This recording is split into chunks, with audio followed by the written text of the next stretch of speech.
रश्मि और अमर लॉकडाउन के चलते डेटिंग ऐप पर मिलते हैं। उसी बीच उनकी बॉन्डिंग बहुत अच्छी बन जाती है और दोनों एक दूसरे से प्यार करने लगते हैं। बस लॉकडाउन खत्म होते ही चट मंगनी पट शादी। उससे पहले घर में बात तो कर लो। अरे माँ पापा कभी मना नहीं करेंगे। अमर की बात सुन रश्मि खुश हो जाती है। ऐसे ही दिन बीतते हैं और देखते ही देखते लॉकडाउन खुल जाता है, जिसके अगले ही दिन अमर अपने परिवार के साथ रिश्ता लेकर रश्मि के घर पहुंच जाता है। अभी लॉकडाउन खुला ही है और कोरोना तो खत्म भी नहीं हुआ, इसलिए ज्यादा कुछ ना करके अगले कुछ दिनों में छोटे फंक्शन के साथ शादी कर लेते हैं।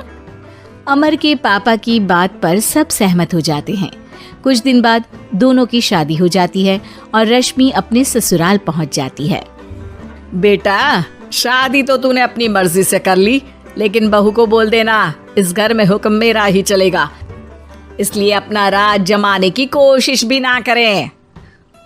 माँ, रश्मि को यहाँ सिर्फ प्यार, आशीर्वाद और अपनापन चाहिए, पैसा या राज नहीं।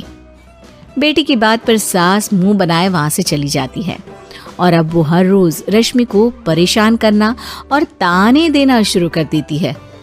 देखो, ये है आजकल की लड़की, इंटरनेट पर लड़कों से बातें करते हुए इन्हें शर्म भी नहीं आती, और यहाँ तो देखो कितनी सीधी सुशील बनकर दिखा रही है। मम्मी, शादी के रिश्ते वाले इंटरनेट ऐप से जब किसी को कोई दिक्कत नहीं है, फिर डेटिंग ऐप के जरिए मिलना किस तरह गलत हो सकता है? रश्मि के डेटिंग ऐप वाली बात सुन उसकी हैरान सास तुरंत तुनक कर पूरे घर को सिर पर उठा लेती है, जिसकी आवाज सुन अमर और उसके पापा भी वहां आ जाते हैं। हाय मेरी माता, इतना बड़ा झूठ! डेटिंग ऐप को इंटरनेट के जरिए मिली है बोलकर इस कलमुही को मेरे सर ला बिठा दिया। अरे नास पिटी, तुझे जरा भी शर्म नहीं आई? वहां न जाने कितने लड़कों से गुलु गुलु करके तुझे मेरा ही लड़का मिला था फंसाने के लिए। माँ, मुझे तो समझ नहीं आ रहा क्या बोले जा रही हो। डेटिंग ऐप इस्तेमाल करना कोई अपराध नहीं है, और तुम रश्मि को ऐसा कैसे बोल सकती हो? मैं भी तो था उस ऐप पर।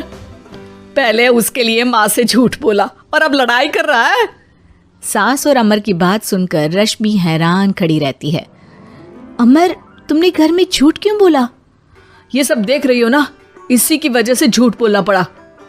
एक तरफ अमर और रश्मि की ये बात चल रही होती है, वहीं दूसरी तरफ सास का नॉन स्टॉप क्लेश सबको परेशान कर देता है।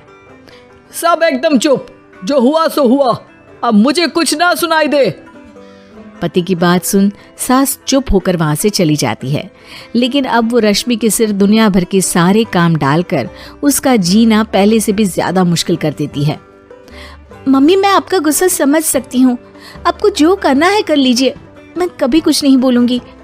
उम्मीद है किसी दिन तो आपका गुस्सा शांत होगा और नफरत प्यार में बदलेगी। रश्मि की अच्छाई को उसका नाटक समझकर सास गुस्से के 7वें आसमान पर चढ़ जाती है और उसी शाम रश्मि को नीचा दिखाने के लिए अपनी सहेलियों को घर बुलाकर उसकी बुराइयां करने लगती है। अरे कौशल्या, क्या बताऊं, आजकल के बच्चे ना बहुत एडवांस हो गए हैं। पहले रिश्ते घर परिवार वाले सब देख परख के कराते थे, और अब ये लोग खुद न जाने कहां कहां मिलकर खुद ही सब कुछ पक्का करके हमें बता देते हैं। लड़की का कैसा दिन धर्म, कैसा ईमान, कैसा चरित्र कुछ नहीं पता, बस प्यार किया और घर लाकर बिठा देते हैं। अरे ऐसा क्यों बोलती हो? आजकल बच्चे अपने आप में बहुत समझदार हो गए हैं, और फिर पूरी जिंदगी तो उन दोनों को ही साथ निभानी है। अपनी पसंद से शादी कर भी ले तो क्या दिक्कत, तू ही देख ले, पहले इतना अच्छा बेटा और अब सोने पर सुहागे जैसी सर्वगुण संपन्न बहू। और पता है, अभी कुछ दिन पहले मेरी बेटी ने मुझे डेटिंग ऐप के बारे में बताया, जहाँ लड़का लड़की अपनी पसंद से अपने आप एक दूसरे को चुन लेते हैं, और फिर अगर सब सही रहता है तो बात आगे भी बढ़ जाती है। अरे इसमें इतना खुश होकर क्या बता रही हो? ये तो गलत है। न जाने कौन क्या है, कितना झूठ कितना सच है। अरे पर सोचो, जब तुम किसी के बताए रिश्ते को देखने जाते हो तो क्या एक ही बार देखने से सच झूठ का पता लगा सकती हो? जरूरी नहीं कि बच्चों का लिया फैसला हमेशा गलत हो। अरे बहुत बार हमसे भी तो गलत फैसले होते हैं ना।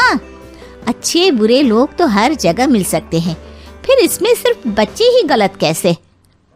सहेलियों की बात सुन सास सोच में पड़ जाती है और इसी तरह कुछ दिन बीत जाते हैं जिसमें ना तो वो रश्मि को परेशान करती है और ना ही कोई ताना सुनाती है, जिसे देख रश्मि परेशान हो जाती है। मम्मी, आपकी तबीयत तो ठीक है ना? कुछ दिनों से देख रही हूँ आप मुझे कुछ बोलती ही नहीं। तो मेरा परेशान करना ज्यादा अच्छा लगता है क्या? नहीं, आपकी शांति उससे ज्यादा परेशान कर रही है। शांति इसलिए है क्योंकि मुझे एहसास हो गया है कि गलत तुम लोग नहीं, मेरी सोच है। प्यार तो एक सुंदर एहसास और शादी खूबसूरत साथ है।